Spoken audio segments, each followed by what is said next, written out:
meron akong nakita sa konstitusyon. Just itong panlaban ko. The right or the power of the President to pardon. President can grant pardon, conditional or absolute, or grant amnesty with the concurrence of Congress. Gagamitin ko yan. Maniwala kayo.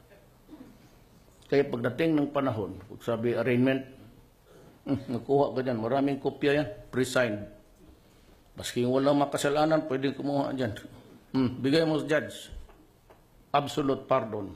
Restored to full and civil rights. Sige daw. Ipitin niya ako. Ganon ang mangyari. I will not hesitate to pardon 10-15 military and policemen every day. Magreklamo, nandiyan sa Constitution. Pardon, wala kayo. Hindi kasi except to himself. So pag alis ko ng Malacanang dito, magpirma ako, pardon is granted to Rodrigo Duterte. Sign, Rodrigo Duterte. Brain lang man yan.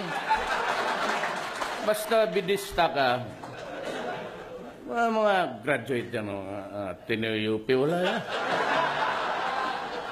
Hindi ba sila makaimbento ng istorya na gano'n? Ako hulihin mo, paglabas ko sa Malacanang, if God wills it that I'd still live, I'm old. Paglabas ko, assist ako, okay pa, no? Basahin mong revised penal code. Adre, hanggang 70 lang ako. 71 ako, paglabas ko, 70 pa, ungag-ungag na.